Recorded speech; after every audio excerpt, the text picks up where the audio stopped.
This is Jimmy Johnson's Anything with an Engine. This game was formed out of a collaboration between five-time NASCAR Sprint Cup winner Jimmie Johnson and Autumn Games and the developer Isopod Labs. Jimmie and his crew, during their downtime between races, they actually like to sit around and play video games. One of the games that always comes up is Mario Kart.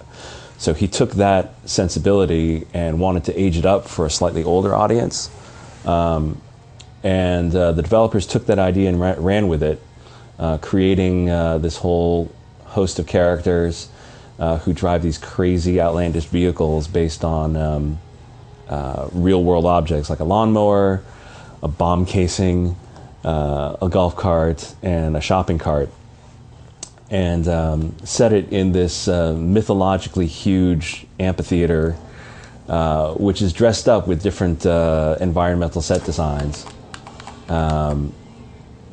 And keeping all of the kind of hectic kart racing dynamics of games like Mario Kart, but with a slightly older demographic in mind, not necessarily more mature. So one of the things that the team is layering in right now is the VO. All the characters have a distinct personality, and that'll be reflected not just in the weapons that they have, which are personalized, but also in their dialogue. As you progress through the races, you earn points by hitting certain markers or by drifting or taking out opponents, and those points get applied towards your upgrades, which include these side-mounted rams, which you can use to knock your opponents into the wall, if I can do this. And also forward-firing missiles, rear-firing mines, and of course turbo boost. Right into the mine. So there are tons of environmental hazards as well. Some of which are just triggered naturally, and others which are triggered by the players. Like this one here turns on these red pads which push you off the side of the track. And others like these, these cutout, 2D cutout waves, these are just part of the larger set. One of the other things that Jimmie was really, adamant about in developing the game was the driving dynamics. He was intimately involved in, tuning all the vehicles, and it was really one of the best collaborations I've ever had with a licensor, where his input was actually really useful because he knows a lot about driving and plays a lot of games. The bumpers, the side bumpers, are something that are totally unique to this game as well, and that adds a whole nother layer of competitiveness and combativeness. Jimmie really hated in Mario Kart how there's this really tight rubber band that keeps the group together, and so if you're in the lead, you get artificially slowed down.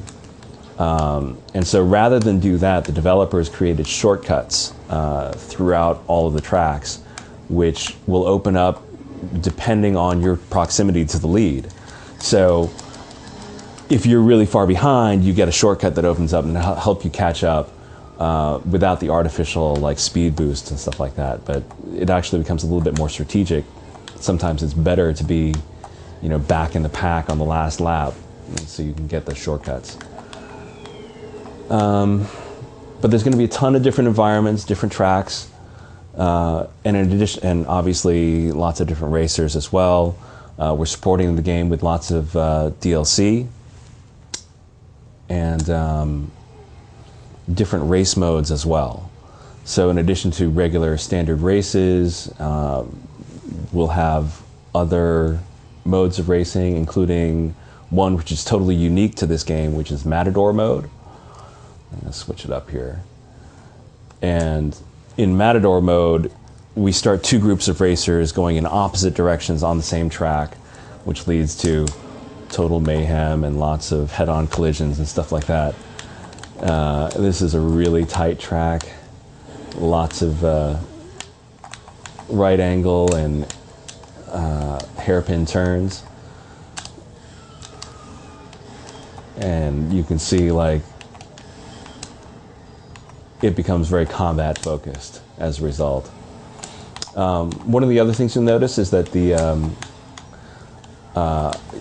you earn individual achievements per track. So even if you don't win the race, it's possible to win, like, you know, fastest lap, most takedowns, longest drift, and those achievements are scored as well, and, you know, we tracked on leaderboards.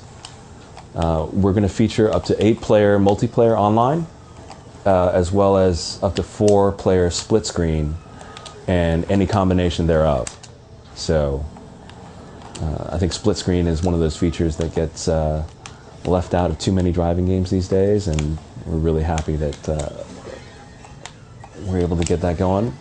This game is shipping in summer 2011 on XBLA and PSN, and full retail on Wii.